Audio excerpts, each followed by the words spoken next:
when we did our renovation, this was a wall that we could not get rid of, this whole wall. And what we decided to do was create a hidden little office nook. Don't judge me, the wallpaper's awful. I'm trying to change it. Come on. So we did these like steel doors, and they were able to, like, the guy who made them, custom made, I had a cutting board from this that I felt like matched my kitchen really well, and he was able to custom. And so they're like swinging doors. So most of the time, to be honest, we have them open. Here we're about to have this bar, like a custom bar built, which I would have to show you guys. And it's gonna be this color cabinets with this color marble, and all of our liquors are gonna go here. And this is gonna have a new wallpaper. My husband works in football, so you can see I tried to make this kind of his. He gets a space.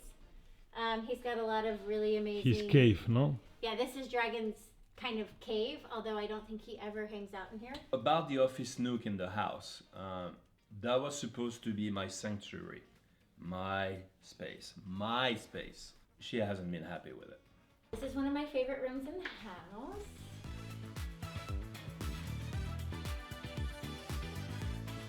I actually designed this whole bathroom. I really wanted this like statement sink, and nobody knew what I was talking about, so I had to do all these like technical drawings, which I didn't know how to do, but I'm really pleased with how it turned out. It's such a beautiful marble, and I love that we repeated it on the floor. And then this is an Arta wallpaper, and my wallpaper guy came. It was the middle of COVID. I didn't think I could get it, and I went to the wallpaper store the day before they permanently closed, and they had 2 rolls of this. And it was a stressful time, but I'm glad we got through it. Wallpaper. It's become such a part of my everyday life. Then we've got like some shelves and some pictures. I try to do a few nice memory things, like this is my mom. She was young. And this is a piece of art from when we were in Bruges. This is a piece of art I found antiquing in France. This is a picture of me and one of my best lifelong friends forever, Christiana, in Paris. And then this is like the only room I've properly done art. I'm trying to do art in the rest of my house. But this was my dad's painting that he got when my parents were really young. And we call him the captain. And when my dad passed away, this was the thing I wanted for my mom and dad's house. And I love that he's here in the toilet. My dad would love that. Okay, so when we first did this renovation, this was a small bedroom that ended at that line with another small bedroom and 1 toilet. And one thing I said I wanted was I wanted a suite. I wanted a walk-in closet and a big bathroom, and I wish I had done a bathtub, and I live with this regret every day. Mon Dieu, Sarah, impossible. Come on in. I wanted also an American scale bathroom. So I wanted 2 sinks, which is actually very unusual here, and I wanted a giant shower. Okay, come and see this book match marble. So when they came in here and they did the book match marble, I just think it makes like this like really sexy like naked body. I feel like every time I'm in the shower, I'm like washing myself, washing my sexy marble. And my contractor was like, why do you need 2 showers? And I kind of imagined that we would all like, it'd be like sexy time in here, but it's not. Sexy time for Katerina and I, who shower in here all the time. As a family, we travel a lot, so I think the important thing for us is when we come back here, we really want this as a cocoon. And a lot of my design inspiration comes from the travels that Dragon and I do, going to England and going to Switzerland and going to France, and just kind of seeing how they create spaces that are colorful and layered, and that's what I'm trying to do here. One thing I think we do well together with Sarah is travel. We're very relaxed and laid back, the 2 of us. We just don't make much of a plan and an agenda when we travel. We try to embrace the experience, and I think we have that in common, and that makes our travel quite exciting. And I think for Sarah, having come from obviously the US, having been able to experience so much of Europe, and for me to do that as well, to be honest, it's a great excuse to get to see Europe together. I think it's been really amazing. This piece I actually had in my New York apartment way back in 2011. I bought this from Restoration Hardware and it was $1,500. And I saved and I went and bought this piece because I wanted something from Restoration Hardware. These pieces we actually got on a trip, I think in 2016 when we went to Bali. And these we got in this tiny little village where the women were hand carving them and hand doing them. Then I just try to put some photos. You know, I saw this thing that you're not supposed to do family photos on walls. There's just supposed to be small pictures. So I'm trying now to add more things. But here's Katerina and I in Vienna. Oh, we loved Vienna. We went with my mom last year for Christmas. And Katerina was at this perfect age. We have all these videos of us like singing in the street. Doe, a deer, a female deer. Here is my mom and my sister and I on my wedding day to Dragon. Dragon and I got married in Switzerland 3 months after we met.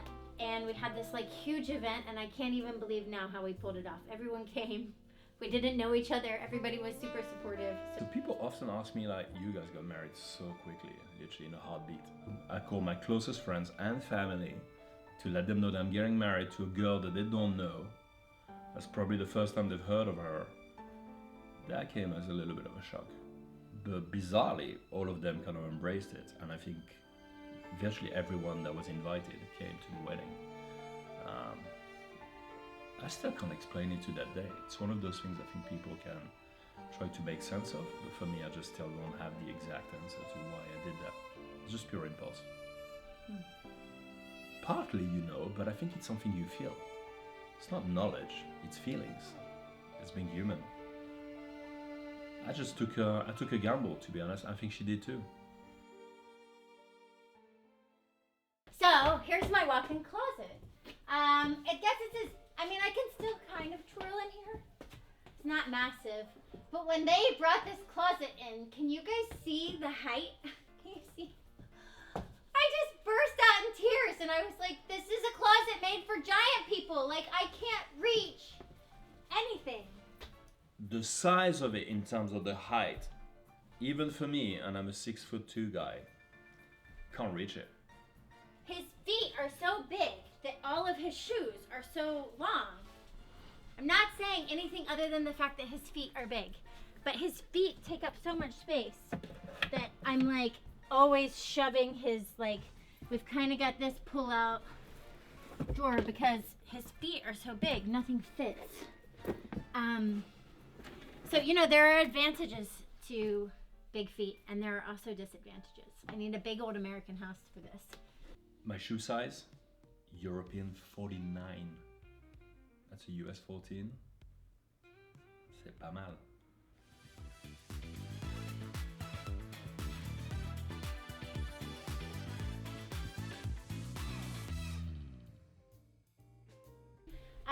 Come on in. This is my front bedroom. So when we came back from America, I was like, I wanted a wallpaper that was totally immersive. The room was blue before with a big queen bed and it was a guest room.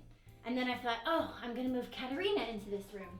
So I got this amazing wallpaper from Cole & Son.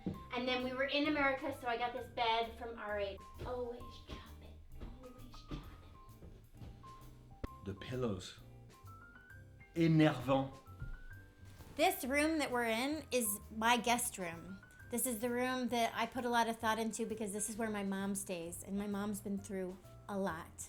And so when she's here, I want her to be comfortable. So as we explore this, I'll kind of, you know, show what I've tried to do to make that her space, but also a space that eventually Katerina could grow into. Here you can see I just painted all the doors, and I think it looks really, really good. I actually had done the curtains and this for my bedroom. And then when I put this wallpaper up, I was like, it's a little bit too much, but I kind of like it. So now this room serves two purposes. When my mom comes, this is where my mom likes to sit. After about 5 p.m., my mom comes in here and this is like her space. She puts on her show, she sits here, does crosswords or whatever, reads. And I feel like the immersiveness of this wallpaper is so magical with the fact that they're actually on water and you look out and you're surrounded by trees. It's like the trees become part of it. Like Okay, I complain about wallpaper, but at the same time, I think that brings an amount of life in the house, which is amazing. In fact, my mom died 15 years ago now, just past 15 years. And she was all about colors, which I guess was trendy in the 70s and 80s when I grew up. But Sarah is bringing that back, and for me, it's kind of like that journey, you know, sort of back in time and all the good emotions that brings. I love it because I think, you know, I do think wallpaper, I think colors are important. I think they are part of life, and I think Sarah brings that to the house, and the passion for design and wallpapers has kind of like rubbed on off me a little bit now, and I joke about it, but I love it. I think it's so nice. Now I just have to paint the ceiling, and then maybe I'll be happy. No guarantees though. I always have fresh flowers. You know, these are hydrangeas that I recently did. I always have fresh flowers in the house. And these colors have changed my whole palette in here. This is probably my favorite room in the house. And that's why I said my room feels really uninspired, because this room is so great. So yeah, the best thing I love about my house is that I feel like, in European terms, my house, I'm just so over this. The best thing I love about my house is that I feel like, in European terms, my house is a pretty good size.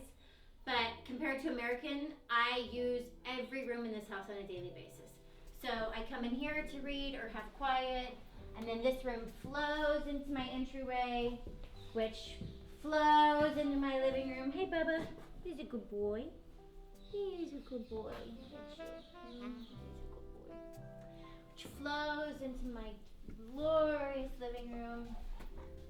I just twirl every time I come into this room, and then that flows into my kitchen and my dining room, which flows into my bedroom.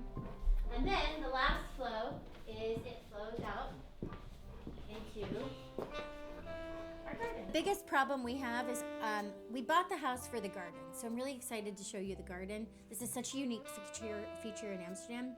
But my God, Baron, poor Baron, it's a catwalk out there. There's so many cats, and he loses it. So that's probably my biggest annoying about it. I love that we can open up all of these. We just had Katarina's birthday party the other day, and we had everything open, and I think there were 22 kids and 20 adults, and it felt like nothing because we were able to just put everyone out into the garden. We had this giant bounce house here that we get every year.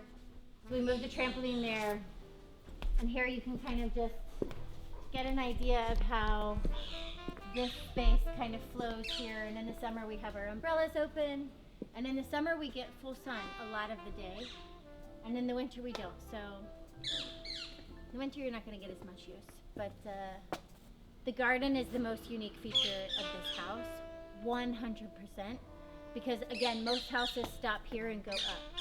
So even if people have like a long garden, it typically is just this way and then long. And because our house goes wide, which is really only common on a few streets in Amsterdam.